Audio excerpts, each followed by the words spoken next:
Welcome to Bewitching Brain. My name is Sophia Mazacchio, and I am an MD candidate at the Medical College of Wisconsin. I am super interested in the brain and nervous system as a whole. At the Medical College of Wisconsin, the Student Interest Group in Neurology provides educational outreach and is always looking for ways to engage community as we learn more about the bewitching brain. Please subscribe, share, and email me or comment below with ideas or questions. Take good care, be safe, and help others be safe. Last week we introduced the basic structure and signaling pattern of neurons. Our goal now is to understand this with more depth and detail. To that end, today's video will point out some major concepts involving cell membranes and proteins in order to set up for a more detailed understanding of signal transmission in neurons.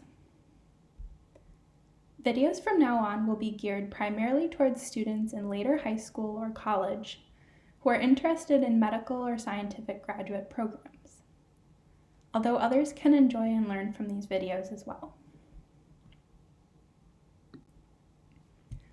Here's a list of the major concepts covered in today's video. This slide will appear again after we've discussed each of these concepts.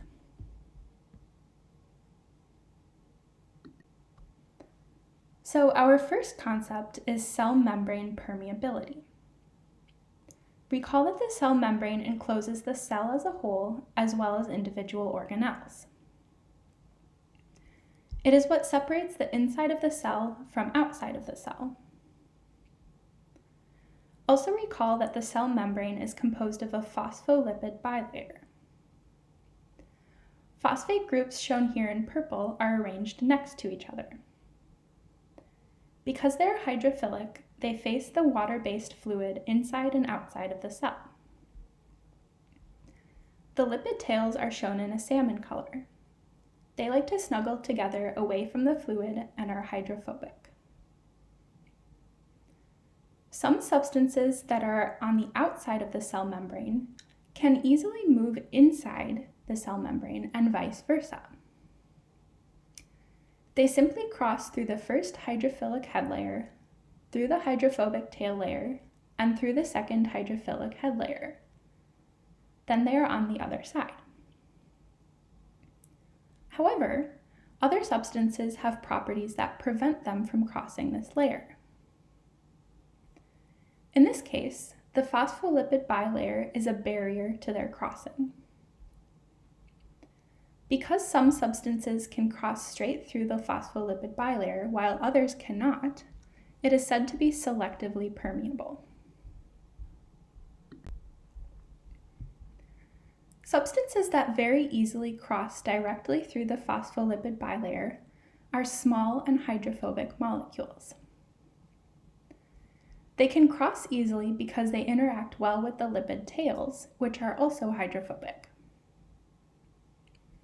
This would include oxygen as well as carbon dioxide, which are both hydrophobic, uncharged molecules. The cell membrane is highly permeable to these molecules. Substances that cannot cross the phospholipid bilayer are unable to do so either because they do not interact well with the hydrophobic tails or because they are simply too large to cross. Ions are an example of a very small substance that are unable to cross because they are highly charged or just have some charge. The cell membrane is highly impermeable to these molecules. We are now going to move on to our second major concept, but keep this concept in mind.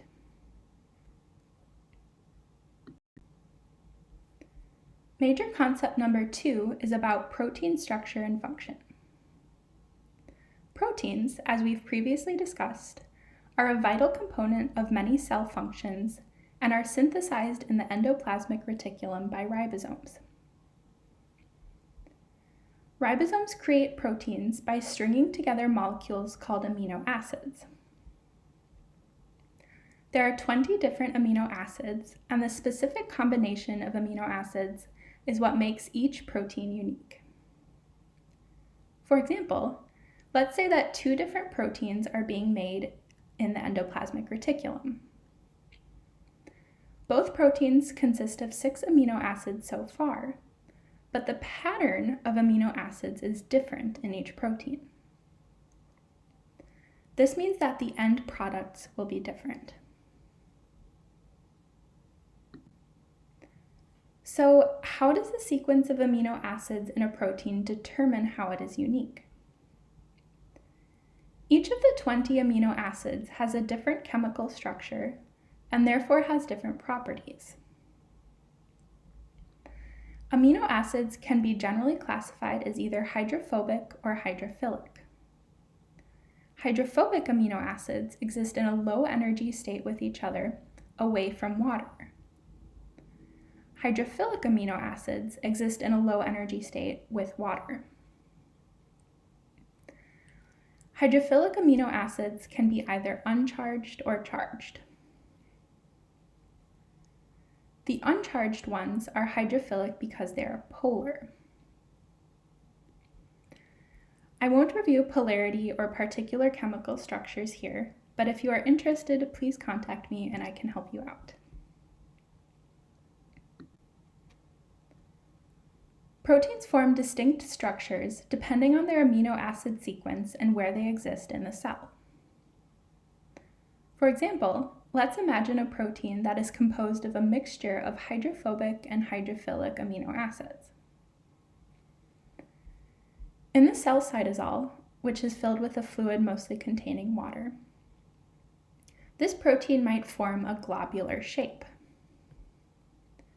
This is because the hydrophobic amino acids will converge together in the center, while the hydrophilic amino acids will interact better with the fluid and be on the outside.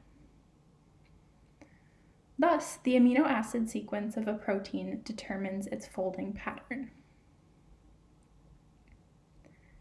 Imagine that the same protein in the cell, that same protein is in the cell membrane. Remember that the inner cell membrane is highly hydrophobic. How would you expect this protein to fold within the membrane? The opposite folding pattern would occur. The hydrophobic amino acids would go on the outside next to the lipid tails, while the hydrophilic amino acids would hide inside next to each other. Shown on the slide is a simplistic diagram of each of these two situations. The images are cross-sections, which means that they represent what you would see if you sliced one of these proteins in half. You can see that these images are essentially the reverse of each other. The structure of each individual protein determines its function in the cell.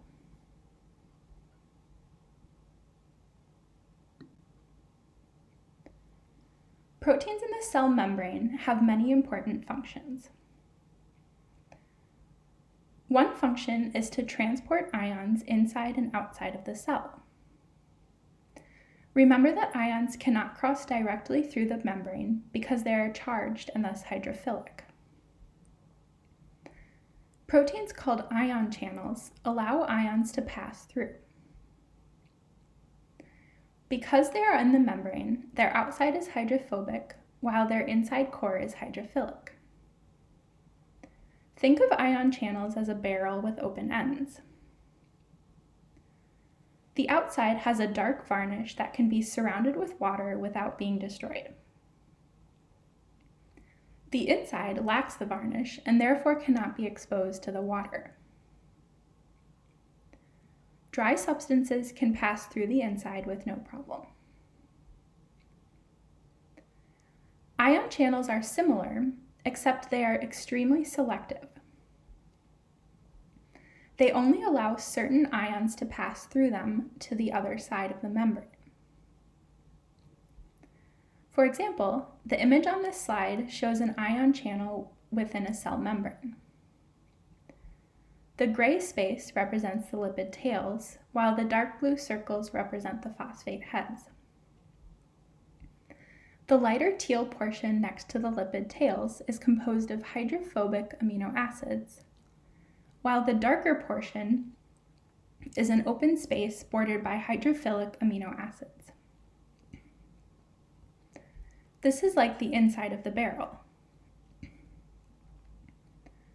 This particular ion channel is selective for sodium. It only allows sodium ions to pass through it, and no other ions.